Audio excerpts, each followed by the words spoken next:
Très heureuse de vous retrouver une fois de plus. Bienvenue à ces bulletins d'infos. Les sommets de pays émergents de BRICS s'est ouvert mardi à Johannesburg avec au centre des discussions l'élargissement du bloc qui veut étendre son influence politique et économique à l'échelle mondiale. Une quarantaine de nations, dont la RDC, représentée par le Premier ministre Jean-Michel Sama-Lokonde, a demandé l'adhésion ou manifesté l'intérêt pour rejoindre le club de 5 qui produit un quart de la richesse mondiale et rassemble 42% de la population du globe. L'Iran, l'Argentine, le Bangladesh et l'Arabie Saoudite font notamment partie des aspirants potentiels. Suivez. Quel est le point commun entre la Chine, le Brésil, l'Inde, la Russie et l'Afrique du Sud? À première vue, pas grand-chose, sauf une volonté, lutter contre l'hégémonie des États-Unis et de l'Union européenne avec peut-être un jour une monnaie commune. C'est à l'ordre du jour du sommet de BRICS, le nom de l'alliance formée par ces 5 États, Brésil, Russie, Inde, Chine et Afrique du Sud, qui s'est ouvert le 22 août à Johannesburg. Une devise commune leur permettrait d'échapper aux potentielles sanctions américaines, mais aussi d'afficher une unité au sein de ce groupe au profil disparate. Mais qui dit monnaie commune ne dit pas monnaie unique. Le projet n'a pas l'ambition de l'euro, plutôt une monnaie commune qui viendrait se superposer aux monnaies nationales et permettre de faciliter les opérations de compensation des déséquilibres commerciaux entre les pays qui l'utilisent. Cette monnaie ne sera pas utilisable par les particuliers, mais elle portera sur les transactions pour permettre à ces pays de mener leurs échanges commerciaux qui reposaient jusque-là sur des systèmes bilatéraux. Si le principe semble bien défini, les contours du projet, eux, restent flous. Plusieurs options sont possibles, de la simple unité de compte à servir de base à une comptabilité commune des échanges mutuels, du système commun des sécurisations des règlements alternatifs au système SWIFT des Occidentaux, de l'établissement d'une véritable monnaie commune qui supposerait que les membres s'accordent sur les pondérations à accorder à chacune de leurs monnaies au sein d'un panier commun. En vérité, les objectifs du 15e sommet de BRICS en Afrique du Sud est le coup de semence de la révolution qui réclame le changement de l'ordre ancien des grandes puissances pour l'avènement du nouvel ordre mondial avec en tête les alliés du bloc BRICS.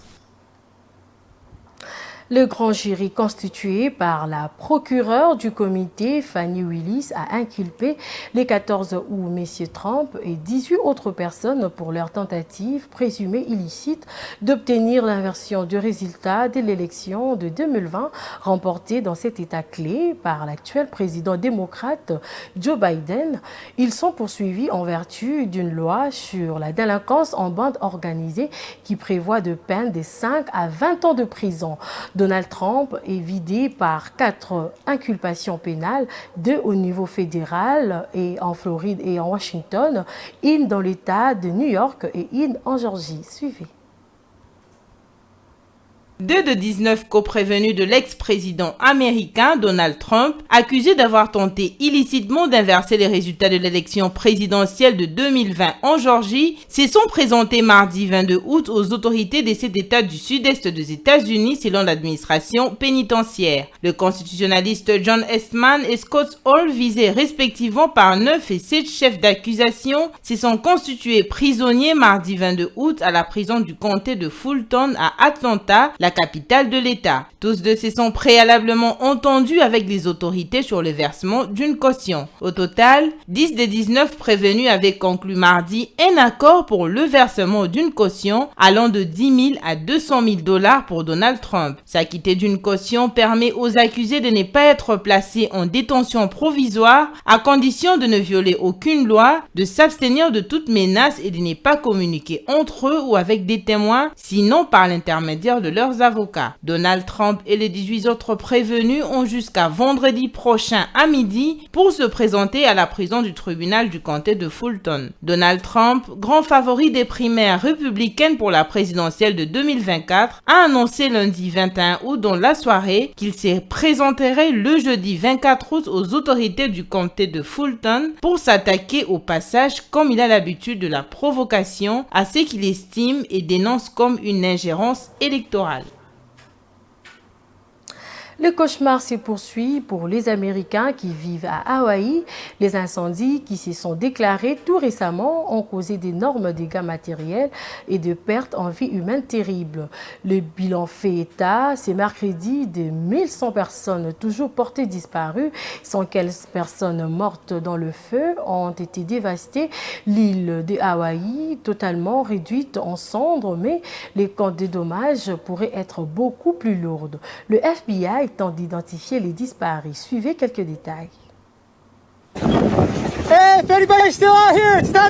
S'il reste quelqu'un ici, il faut évacuer. 2 semaines après les incendies meurtriers qui ont ravagé l'île de Maui, les autorités d'Hawaï ont annoncé mardi 22 août que 1100 personnes étaient encore portées disparues selon une liste établie par le FBI, la police fédérale américaine, qui réclament l'aide de leurs proches pour faciliter les recherches. Ces incendies, les plus meurtriers depuis un siècle aux États-Unis, ont fait au moins 115 morts selon le dernier bilan provisoire. Mais cette tragédie pourrait se révéler bien plus lourde. Depuis que le feu a quasiment rasé la ville touristique de Lahaina, où résidaient 12 000 habitants, des milliers de disparus figurent sur différentes listes circulant sur les réseaux sociaux ou tenues par diverses autorités, police, Croix-Rouge, centres d'hébergement et autres. Le FBI travaille désormais à uniformiser ces données. Le FBI a mis en place un numéro de téléphone dédié et encourage les proches des disparus à le contacter. Dans ce genre de cas, des informations complémentaires comme un nom de famille ou une date de naissance peuvent grandement aider la police fédérale pour localiser la personne ou confirmer sa disparition. Les autorités font de leur mieux pour affiner les données et espèrent publier une liste vérifiée de disparus dans les prochains jours. Le FBI emploie également des agents collecter des échantillons d'ADN auprès des familles de disparus qui ne peuvent pas se rendre à Maui ou qu'elles soient dans le monde, car l'identification des cadavres méconnaissables retrouvés dans les cendres de Lahaina est laborieuse. Sur les 115 victimes recensées, seulement 27 ont été identifiées car obtenir l'ADN de la famille des disparus est une étape cruciale et pas facile pour identifier les victimes. Seulement 104 échantillons d'ADN ont été recueillis jusqu'à présent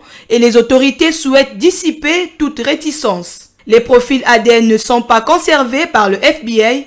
La police locale a garanti le procureur du camp dévasté par les incendies. La seule raison pour laquelle ils seront utilisés est d'aider à identifier les personnes disparues, a rassuré ce dernier.